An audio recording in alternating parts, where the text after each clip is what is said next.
you're asking a question about mental health. Absolutely. Right. We all struggle with it. Yeah, for sure. And if anybody says they don't, they're lying. For sure. All right. So let's think about a spectrum.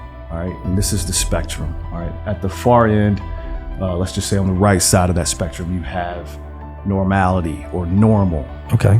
And then here you have abnormality or abnormal. Okay. Right? So this is spectrum 1.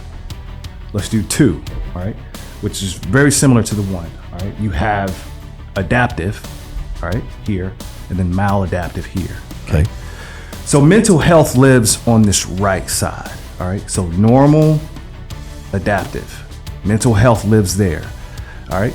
Mental problems or mental illness lives on this other side, all right? Abnormality, or that which is abnormal, or maladaptive, okay? And so all of us, and here's what you're talking about, all of us kind of fluctuate back and forth. All Absolutely. Right?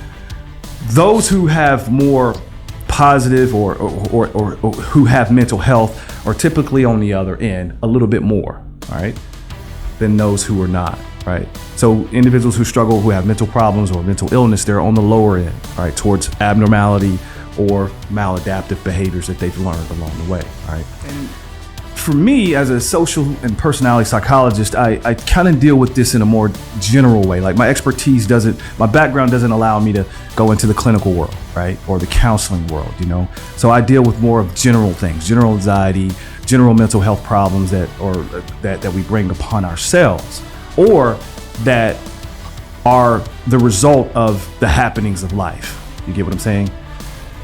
So there are a couple of different ways that I think that we can deal with that. Number one is we kind of hit on it earlier, is being in the present moment. I think sometimes we bring a lot of these things on ourselves because we're so future oriented.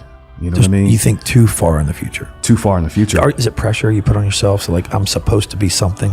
Well, the problem is the future, we can't really predict it. It's unknown, right? Yeah. And so therefore, you know, and the mind does a great job at catastrophizing things, you know? So your mind catastrophizes things, especially when it doesn't know. It wants to fill in the blanks, you know? And then being in the future, entrepreneurs are, you and I probably struggle with that alike, right? It's exhaustive. It's because here's what, when you're always thinking, Mike, you're using cognitive resources, and those cognitive resources are taxing, you know?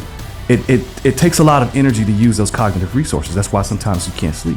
That's why sometimes I can't sleep, you know? But if we can be in the present moment and give that a break sometimes, then what we will find is that our mental health will become much, much better, you know? And kind of being in the present moment, understanding, you know, the people around us, the good around us, kind of shifting gears to something else that some people might struggle with is how they explain events in their lives, right? Negative events, right? And so there's a concept called learned helplessness, where people they learn to be helpless, right? By explaining events as permanent, pervasive, and personal, you know? But just like you can learn helplessness, you can also learn optimism.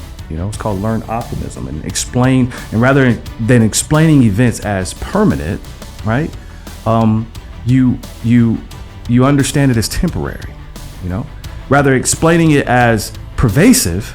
Oh, this is local. This is just one area of my life where this is a struggle. Right. And then rather than believing that it tells you something personal about yourself, like you're a failure, that it's non-personal. It's just a situation, man. I'm just overwhelmed right now, right? So depending on how we explain events, right? Being in the present moment, I think all those things can contribute to our mental health.